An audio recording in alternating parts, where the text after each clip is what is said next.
Quand avez-vous réalisé que la personne que vous connaissiez depuis longtemps n'est pas vraiment celle que vous prétendez être? Je me souviens encore précisément de l'odeur de cette cantine de collège, un mélange écœurant de pizza réchauffée, de désinfectants bon marché et de cette sueur nerveuse qu'ont tous les ados de 13 ans qui se demandent s'ils vont survivre à la journée. C'est là, un mardi de septembre pluvieux, que Marc a débarqué dans ma vie comme s'il avait répété la scène toute sa vie. Il a posé son plateau juste à côté du mien. M'a regardé avec ces 2 secondes de trop qui font toute la différence, a souri de ce sourire un peu tordu qui allait me hanter pendant un quart de siècle et m'a lancé. Toi et moi on a l'air de détester cet endroit exactement au même degré. Ça te branche qu'on soit potes? Et moi, le gamin timide qui mangeait seul depuis la rentrée, j'ai senti mon cœur faire un bond idiot et j'ai répondu ouais, carrément, et c'est comme ça que tout a commencé, 2 gamins maigres comme des clous avec des rêves trop grands pour notre petite ville de Loyo, lui avec ses yeux bleus perçants et cette énergie électrique qui te donnait l'impression que le monde allait forcément plier devant nous, moi avec mes lunettes trop grandes et ma peur chronique d'être abandonnée. On cesse de trouver et on ne cesse plus lâcher. Les week-ends on filait à vélo jusqu'à la vieille carrière abandonnée, on balançait des pierres dans les eaux vertes pleines d'algues et on jurait sur tout ce qu'on avait de plus sacré qu'on ne deviendrait jamais comme eux, jamais comme ces adultes résignés qui rentraient du boulot pour s'effondrer devant la télé. Ils me regardaient droit dans les yeux et disaient toi et moi contre le reste du monde, jusqu'à la mort, promis? Et je promettais si fort que j'aurais pu signer avec mon sang sans hésiter, parce que pour la première fois de ma vie quelqu'un me choisissait, vraiment, entièrement, et ça valait toutes les certitudes du monde. Au lycée on était devenus une légende à nous deux, on avait notre table attitrée au fond de la cafétéria, nos blagues que personne d'autre ne comprenait, nos nuits à écouter Nirvana et à rêver de partir loin, très loin. Il m'a appris à parler aux filles, m'a littéralement poussé dans le dos le jour où j'ai invité Émilie au bal, a pris un coup de poing dans la figure pour moi quand les joueurs de foot scène sont pris aux musiciens, et le soir d'Halloween. Et quand son père a définitivement claqué là. Portant laissant juste une lettre dégueulasse et 3 mois de loyer en retard, c'est moi qui l'ai appelé à 3 heures du matin, la voix brisée en 1000 morceaux, et j'ai pédalé 10 kilomètres sous une pluie glacée pour m'asseoir par terre dans sa chambre, dos contre son lit, et rester là en silence pendant qu'il pleurait toutes les larmes de son corps. Cette nuit-là on s'est juré, main jointe comme quand on avait 10 ans, qu'on ne serait jamais comme ce lâche, qu'on ne s'abandonnerait jamais. Jamais, et j'y ai cru de toutes mes forces. L'université nous a collés encore plus. 4 ans de colocation à Ohio State dans une chambre qui ressemblait à un champ de bataille permanent, cartons de pizza qui s'empilaient jusqu'au plafond, canettes de Red Bull vides qu'on utilisait comme cendrier, nuit blanche à débattre pour savoir si Radiohead était surcoté ou le plus grand groupe de tous les temps, lui en école de commerce parce que l'argent c'est la liberté, mec. Moi en génie civil parce que j'aimais comprendre comment les choses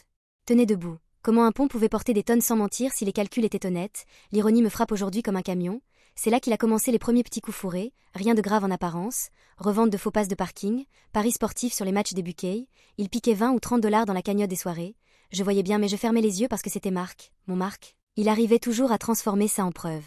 Qu'on était plus malin que les autres, et quand il a payé notre spring break à Panama City Beach avec de l'argent miraculeusement trouvé, j'ai juste profité du soleil et de la bière gratuite sans poser de questions.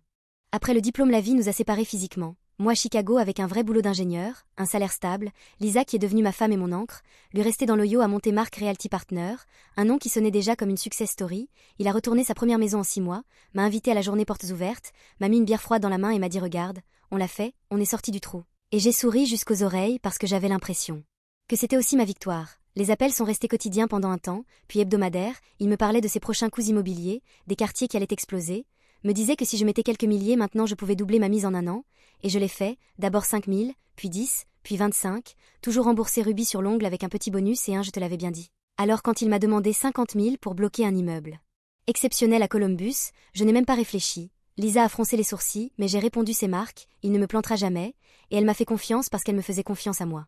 L'argent a commencé à circuler dans les 2 sens comme une marée, il m'envoyait des photos de son nouveau 4x4 rutilant, de sa maison au bord du lac Erie, de la Rolex qu'il portait pour signer les gros contrats, et moi je lui renvoyais un chèque dès qu'il disait que la trésorerie était temporairement bloquée, toujours une excuse parfaite, frais de notaire, retard de permis, hausse des taux. Et à chaque remboursement partiel, je me disais que j'avais raison de croire en lui, que notre lien était indestructible, même quand les retards ont commencé, même quand Lisa laissait traîner des articles sur les arnaques de type Ponzi avec des post-it inquiets, même quand mon ventre se nouait à chaque nouveau j'ai besoin d'un petit coup de pouce, tu es comme mon frère, je continuais à dire oui parce que 25 ans d'histoire ça pèse plus lourd que n'importe quel doute.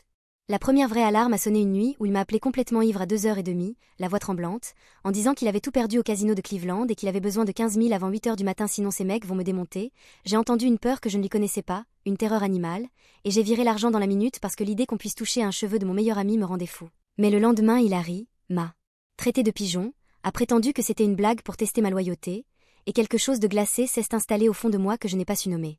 Après ça les mensonges sont devenus énormes et maladroits. Il me jurait être à Miami pour un salon immobilier pendant que sa position iPhone clignotait dans un casino à 1 heure de chez lui. Il promettait des relevés de compte et m'envoyait des photos floues de documents qui ne tenaient pas la route. Il pleurait misère un jour et postait une story depuis un jet privé le lendemain. et à chaque fois que j'osais demander des preuves, il explosait. M'accusait de trahison, de l'abandonner comme son père. L'avait fait, et je rentrais dans ma coquille parce que la culpabilité est une arme redoutable quand elle est maniée par quelqu'un qui connaît tes failles depuis l'enfance. Le jour où tout a basculé était un mardi d'avril tout à fait banal. Le service antifraude de ma banque m'a appelé parce qu'un virement de 58 000 $ vers les Caïmans avait été tenté depuis notre compte commun, celui qu'on remplissait patiemment pour notre voyage anniversaire en Europe. Quand ils ont annulé la transaction et m'ont demandé si je l'avais autorisé, mon sang s'est figé, j'ai compris en une fraction de seconde. Et quand le téléphone de Marc est tombé directement sur messagerie 20 fois de suite avant d'être désactivé, j'ai enfin fait ce que j'aurais dû faire 10 ans plus tôt.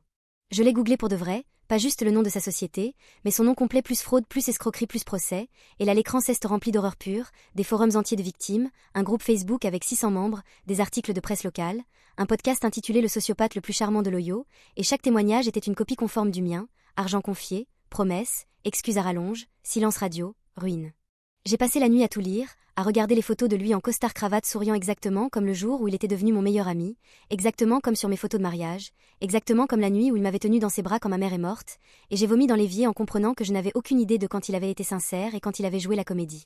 Le lendemain matin, j'ai engagé Carla, une ancienne flic reconvertie en détective privé avec une voix râpeuse et un regard qui ne pardonnait pas, et pendant 6 semaines elle a démonté sa vie brique par brique, relevé bancaire montrant que l'argent des investisseurs repartait directement vers des sites de paris sportifs offshore, photo de lui au Bellagio en train de miser des dizaines de milliers pendant qu'il me jurait être sur un chantier, mais où il falsifiait ma signature, SMS à un bookie. Où il m'appelait la vache à lait ingénieur, encore bonne pour 6 chiffres, et le coup de grâce. Une assurance vie de 2 millions de dollars sur ma tête avec une société écran comme bénéficiaire, parce que quand on n'a plus rien à voler on commence à envisager des solutions définitives.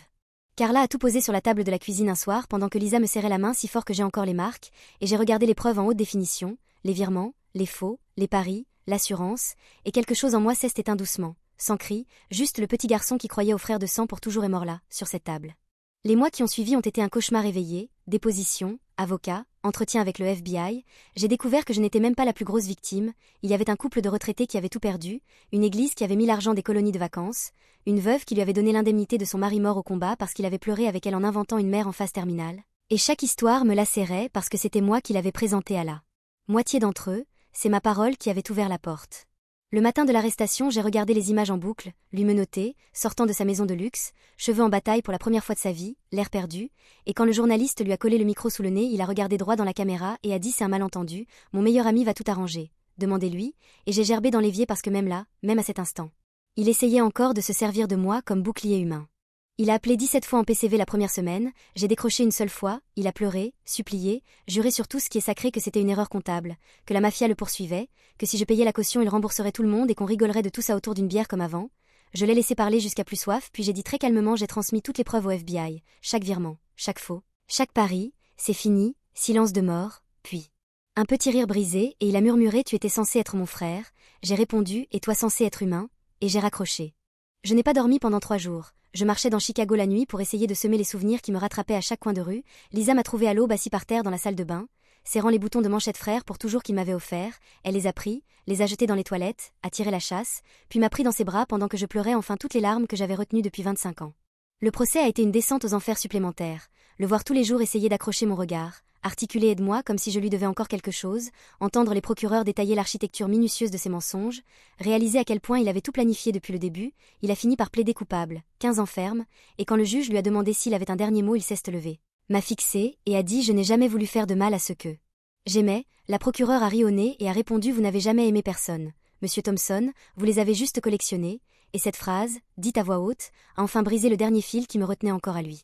La thérapie a duré 1 an, 2 séances par semaine, a creusé pourquoi j'avais ignoré tous les signaux, pourquoi j'avais besoin d'être le fidèle à ce point-là, et j'ai compris que la dépression de ma mère m'avait laissé une peur panique de l'abandon, une peur qu'il avait exploitée avec une précision chirurgicale pendant des décennies. Aujourd'hui on se retrouve entre victimes 1 fois par mois, on boit trop de café, on rigeonne des excuses les plus absurdes qui nous a servi, on pleure parfois aussi, mais on est vivant, on a survécu, et c'est une famille bizarre mais vraie, forgée dans le feu et non dans les mensonges. L'été dernier Lisa et moi avons enfin fait ce voyage en Europe, celui qu'il avait failli nous voler, et quelque part au-dessus de l'Atlantique, en regardant le soleil se lever sur les nuages, j'ai compris que je n'avais plus peur d'être seule, plus peur de faire confiance, parce que les vraies personnes ne te demandent pas de vider ton compte en banque pour prouver que tu les aimes, elles t'aiment en retour, tout simplement. Il écrit encore parfois de prison, de longues lettres décousues sur le pardon et la rédemption, je ne réponds pas, mais je garde tout dans une boîte au garage étiquetée preuve, Parce que certains jours j'ai encore besoin de me rappeler que c'était réel, la trahison était réelle, la douleur était réelle, et que l'ami que j'ai cru avoir n'a jamais existé, il n'était qu'une histoire que je me racontais pour ne pas me sentir seule. Et lâcher cette histoire a été la chose la plus dure et la plus libératrice que j'ai jamais faite. Alors si quelqu'un dans ta vie te demande d'ignorer ton instinct, de fermer les yeux juste une dernière fois, de prêter juste un petit dernier chèque parce que t'es de la famille, fuis, cours aussi vite et aussi loin que tu peux, parce que la famille ne te vole pas, ne te parie pas au casino, ne te regarde pas dans les yeux pendant 25 ans en mentant à chaque respiration, et le jour où tu comprendras ça, le jour où le masque tombera pour de bon. Oui, ton cœur va exploser en 1000 morceaux. Mais de ces morceaux tu pourras construire quelque chose de vrai, d'honnête, de solide, et ça, aucun escroc ne pourra jamais te le reprendre.